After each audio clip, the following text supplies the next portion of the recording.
ave legionarios. Así como mis antepasados, nuestros antepasados romanos eran bastante feroces.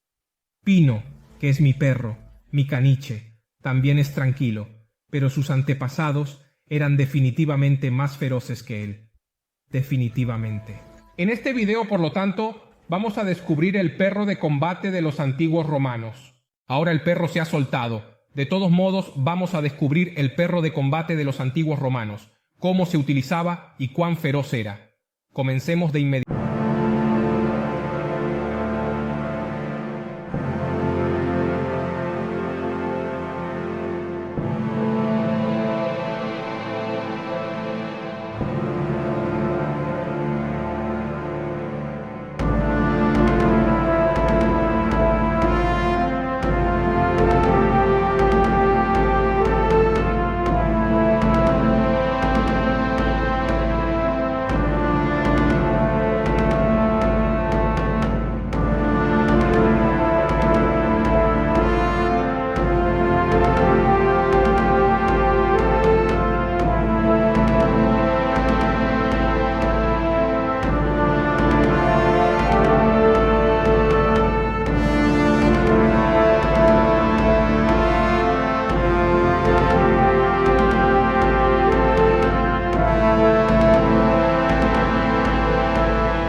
Mostrando que son verdaderos compañeros del hombre en los momentos más difíciles. El origen del perro de guerra se pierde realmente en la noche de los tiempos, porque siempre ha estado cerca de los hombres, de sus compañeros. Digamos que desde el tiempo de los asirio-babilonios tenemos testimonios de perros de combate, y de hecho podemos decir que el moloso de Epiro era un gran moloso del pasado que fue, digamos, el primer gran perro de combate criado y empleado en la historia, de manera significativa y notablemente. Los romanos, por lo tanto, tienen detrás una gran tradición de cría de perros de combate, y obviamente, con una serie de cruces, generan su versión de perro de guerra, que llaman canis pugnax, es decir, perro combatiente. ¿Cuáles eran un poco las características de este perro? Eran características mixtas, es decir, era un animal muy robusto, grande, bien plantado, era muy fuerte, especialmente en la zona del lomo y los riñones, tenía patas que se afianzaban muy bien en el suelo. Por lo tanto, era realmente una pequeña máquina de guerra, era realmente muy grande. Pero atención, al mismo tiempo también era ágil, rápido, sin embargo, muy capaz de correr tanto en distancias cortas como largas, es decir, debía ser una mezcla de fuerza y agilidad. Entonces, realmente era un excelente equilibrio de todas las características necesarias para combatir, y por lo tanto, era la versión animal del legionario romano que debía ser ciertamente fuerte, pero también ágil y flexible. Obviamente no tenemos fuentes históricas que puedan describirnos perfectamente cómo era el antiguo moloso romano en detalle, pero tenemos algunas imágenes y representaciones artísticas que nos pueden dar una idea más clara. Primero, ahora vemos un bajorrelieve que es del período babilónico, no romano, pero es un bajorrelieve que nos hace entender cómo era el moloso de guerra y por lo tanto cómo podríamos imaginárnoslo. Vemos de hecho que estaba bien estructurado, era bastante grande y también alto, es decir, su altura a la cruz, es decir, desde la pata hasta el lomo, prácticamente llegaba a la cintura de un ser humano, por lo que era muy alto, el cuello era bastante grueso y llevaba un collar con puntas que lo acompañaban. Otro ejemplo, en cambio, esta vez vemos un mosaico romano, lo vemos en este momento, nos confirma esta versión. Hay un perro de tamaño mediano grande, bien estructurado y robusto, pero al mismo tiempo bastante sinuoso en toda su línea, en toda su figura. Estos podrían ser los perros de combate romanos, así que si tenemos que imaginárnoslos, podemos referirnos a estas pequeñas huellas que se han dejado a lo largo de los siglos de los perros de combate.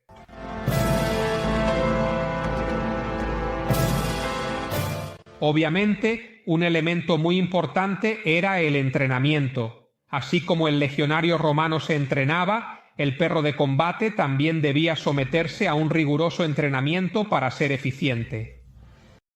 Podemos decir que el entrenamiento debía tener dos objetivos. El primer objetivo es que el perro debía aprender a convivir con los legionarios.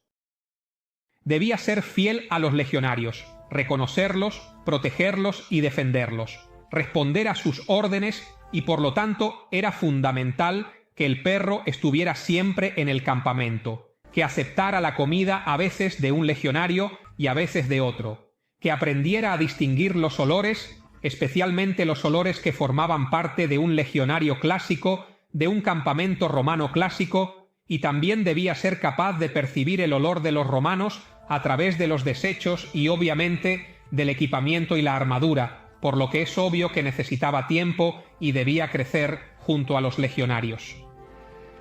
Al mismo tiempo, debía ser desconfiado con los extraños, por lo que era necesario enseñarle de manera cuidadosa y con precaución, a través de algunas palabras clave, a no aceptar comida de personas extrañas, a no seguir las órdenes de personas extrañas, es decir, debía realmente entender quién era romano y aliado y quién era enemigo y debía ser combatido. Y esto ocurría precisamente haciendo crecer al cachorro poco a poco dentro de algunas escuelas especializadas y luego a través de una gran experiencia dentro del campamento romano. Luego debía aprender tanto a defender como a atacar, por lo que debía convertirse en un excelente perro de centinela, debía distinguir los ruidos, los sonidos, debía aprender a estar siempre vigilante, debía aprender a estar afuera por la noche sin tener miedo, debía ser realmente un guardián experto y tener una gran capacidad para defender el territorio, pero al mismo tiempo debía saber atacar a un hombre o correr hacia una dirección, o tratar de sacar a los enemigos que podían estar entre los arbustos o en las grietas de las rocas, por lo que también debía ser capaz de ser dirigido en direcciones precisas donde luego podía atacar y debía evidentemente distinguir las diversas situaciones. Entonces podemos decir que el entrenamiento de un perro de guerra romano no tenía nada que envidiar a los entrenamientos que vemos hoy, cuando los perros se detienen al comando, cuando siguen al dueño, cuando parecen pequeños soldados. No tenía nada que envidiar. Un moloso romano era un soldado en todos los aspectos. Se puede definir como un verdadero auxiliar. Plinio el Viejo nos dice que eran los auxiliares más eficientes y económicos al mismo tiempo. Por lo tanto, debemos considerarlo plenamente como un pequeño auxiliar, un pequeño soldado romano.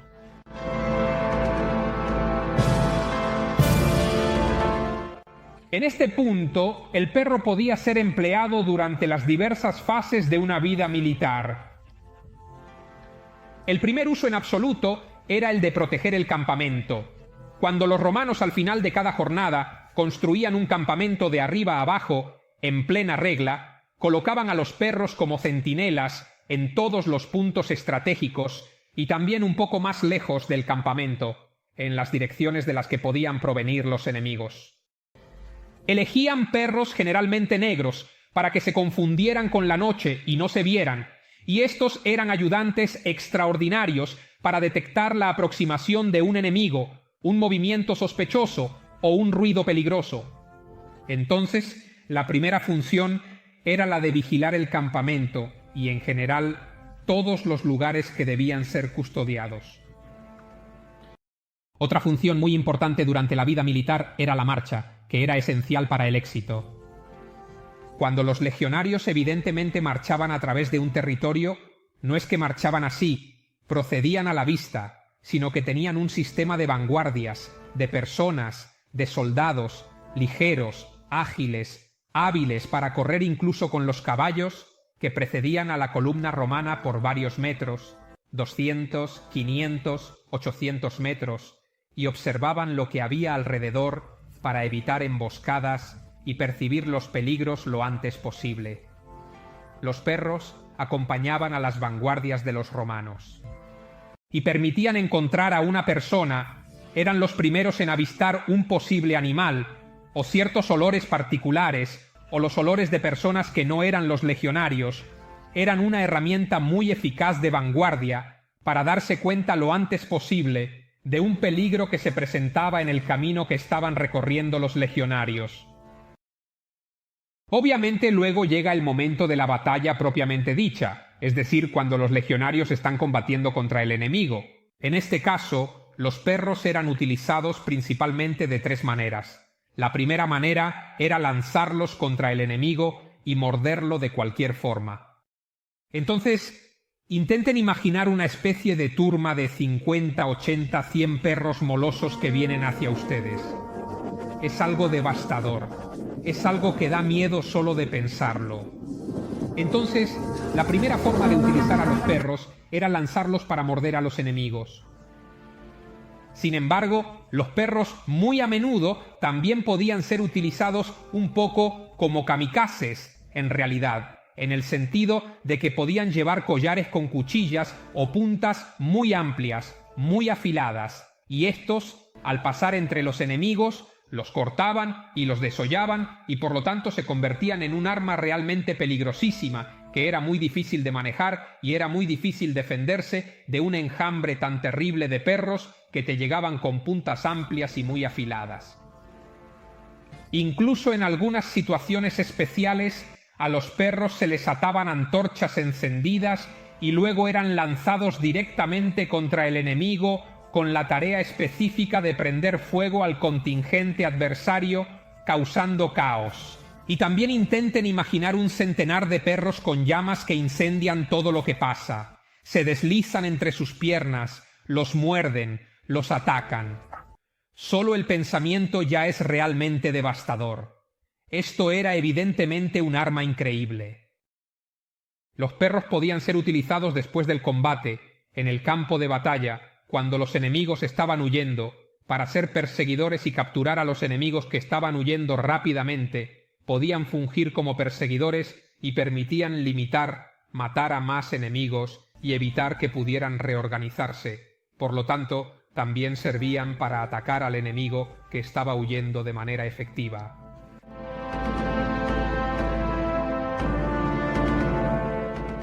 Hagamos también un ejemplo concreto. Estamos en el año 231 a.C. y un general romano, Pomponio Matone, se encuentra en Cerdeña.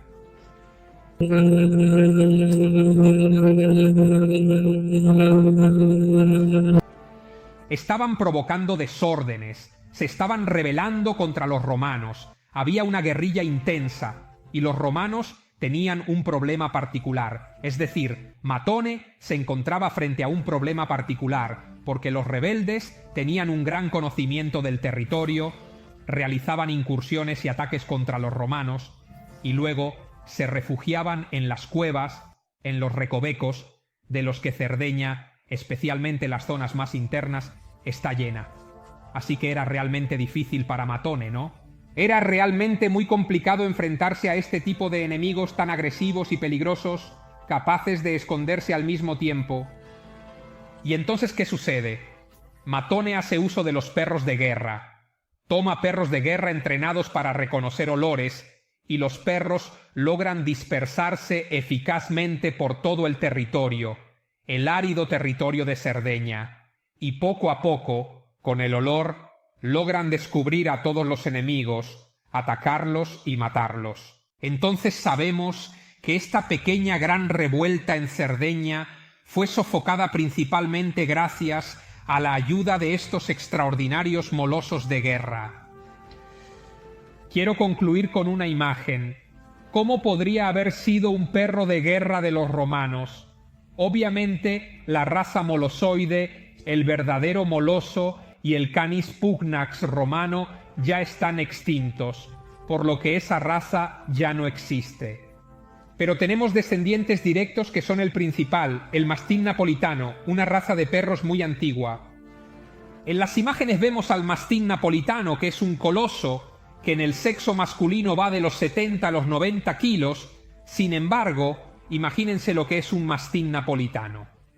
El mastín napolitano es el principal hijo y heredero de los gloriosos perros de combate romanos, y también el cane corso tiene una descendencia bastante directa con estos formidables adversarios de cualquier enemigo de los legionarios romanos.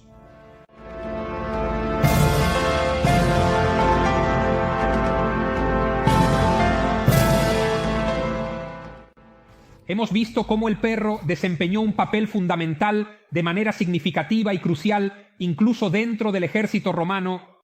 Los invito por favor a suscribirse al canal, ya que de lo contrario Pino vendrá a su casa y hará de todo. Así que para no tener este perro tan feroz en casa, traten de suscribirse al canal. Un cordial saludo y hasta el próximo video.